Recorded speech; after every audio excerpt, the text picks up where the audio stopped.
Okay, all right. So we are in business. Let's go deploy the service. It is being deployed.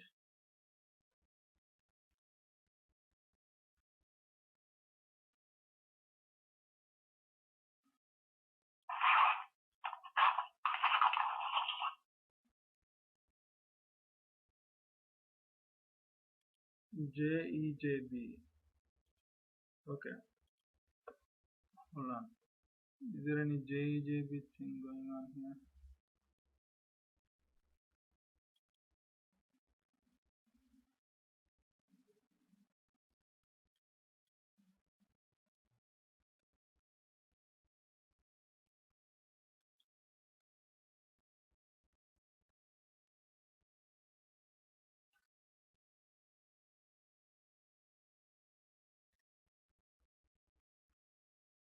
Okay, hopefully so. Local host 2351 console.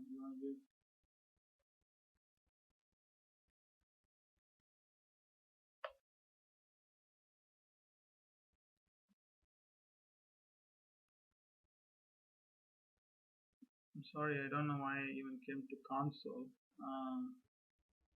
We already have a console. So we need to go to SB console.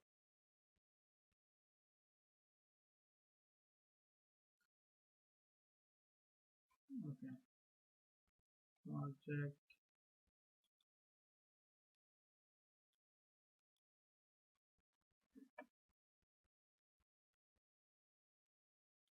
So in this, I'll just try the simple thing. So if I give ABC and execute, see, okay. So I was able to access an EJB and see here we got the response. This job name with ABC is a software architect, right?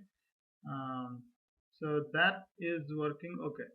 Now, okay, so that was like lab 2, right? We saw EJB creating the JNDI provider, and here we didn't use the JNDI provider, right? And either you can still, even if you have to use it, it will just be like including that name here, my JNDI and my JNDI, and that's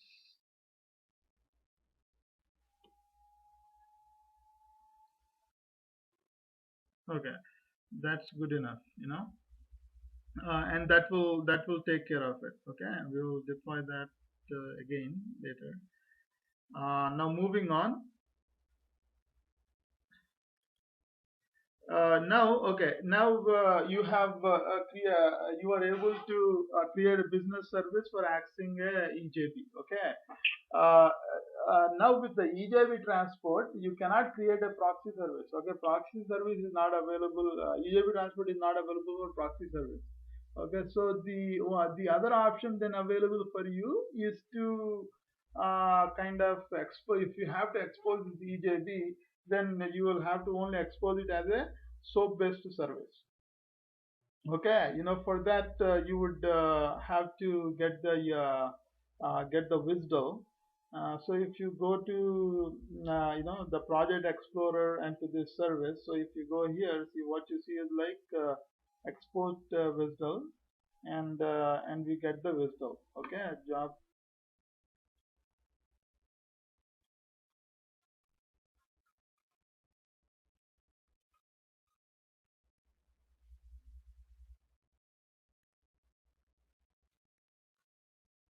Okay, this one.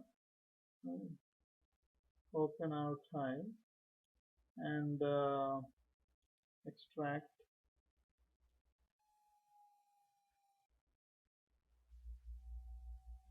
Okay, so here is the WSDL.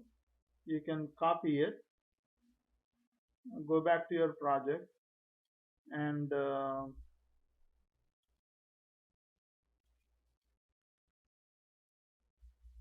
put that there. And so now what you can do is like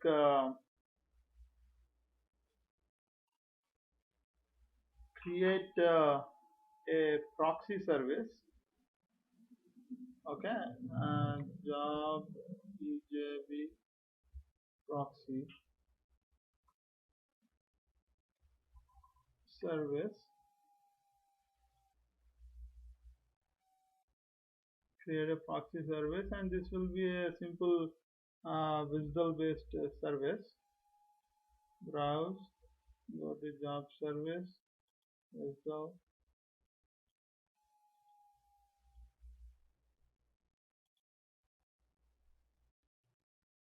Okay, uh, so it's HTTP and all of the defaults are set. Now in the message flow, of course, it's not doing anything.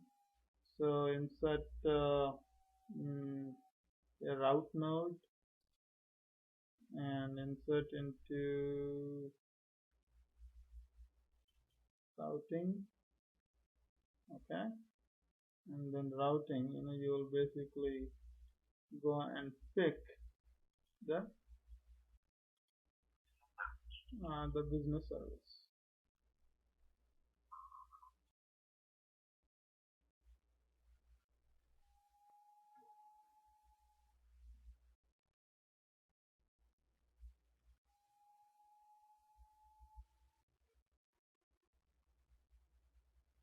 Okay, so now again we go here and we publish the changes.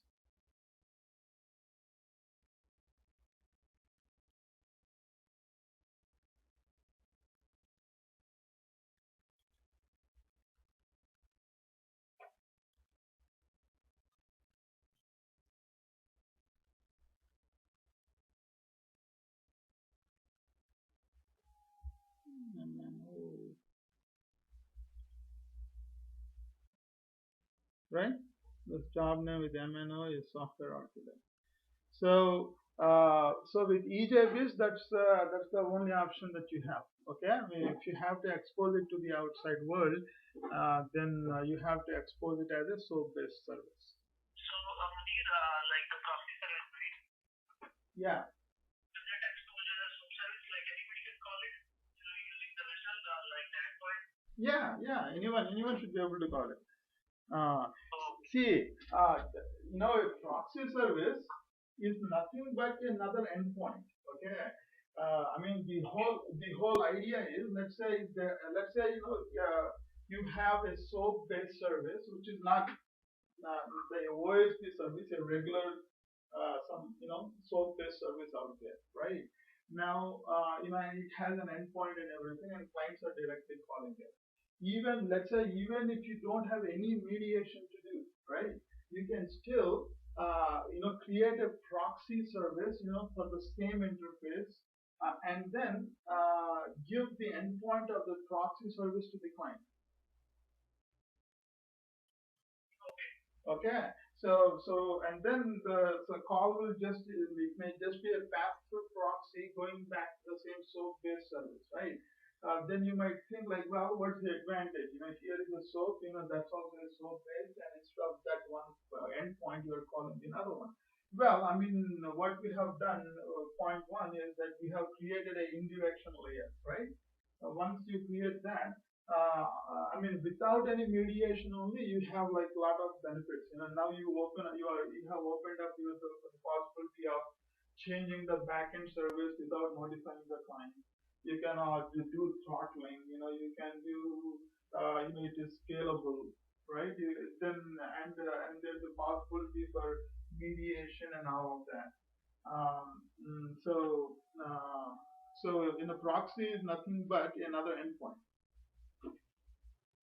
So that's what I was saying in the previous discussion, that you can configure a business service to call another proxy, because proxy is just another endpoint.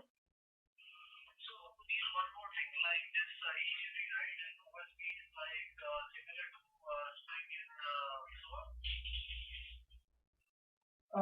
Can you repeat that? So like the EJB OSP, right, is similar to Spring in SOA. Like in Spring we make a call, right? To the same jar client, we create a client class, client jar, and then we can call that method from the Spring framework. Spring